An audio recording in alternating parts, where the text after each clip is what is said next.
hier weer een te bedwingen, maar het scoort nog niet. Tanane. Sint-Bogason.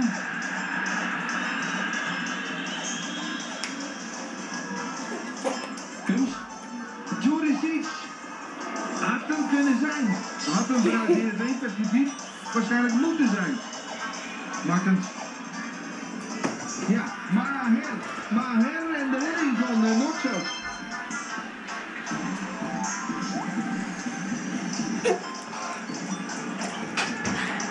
Maher. Veld weer door. Weer goede beweging langs de rond. Omzeilt ook Kruiswijk, maar niet helemaal. Nog een keer weer. Daar paasje van Elm. Weer zo breed. Elm! Dat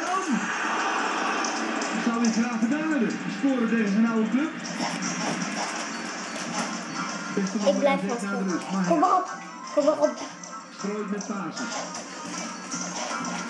Al zijn acties zijn doelgericht naar voren.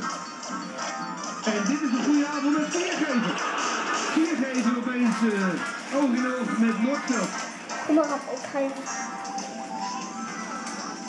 Oh, wat een beste overtreding van Wiekmoekson. Kom maar op. En dat beste, dat bedoel ik niet letterlijk natuurlijk. Je hoort het kletsen. Het geel is duidelijk. Rood, ja. Ik vind dat hij gelijk heeft. En Makkeli, ik vind dat hier een grens is overschreden. En ik vind dat hij gelijk heeft. Het was niet zo kwaad bedoeld als het eruit ziet. Maar daar heeft de scheidsrechter niks mee te maken. Waardeloze actie, zegt Verbeek, maar dat zou ook gelden voor die tackle van zijn eigen speler. Tanane, met Van Loonstaan, en nog steeds. Kom op, niet te paas. Het leken wel botsautootjes, die van AZ, en Tanane bleef maar aan de bal.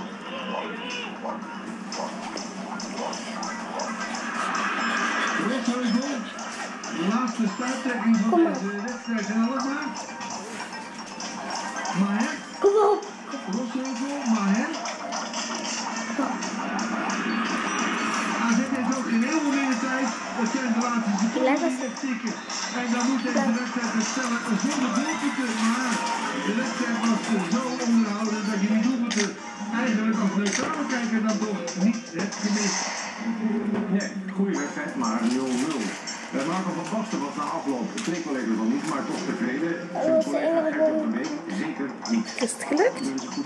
Nog niet. Ik moest alleen nog een bal vinden. En die voor die achterlijke slag. Ons waren niet zo gek veel kansen gecreëerd, maar dat was de strijd geweest. Dus ja, dat was op zich denk ik wel een mooie vertaalde punten. Als je kijkt naar het aantal kansen, dan kan je gewoon winnen.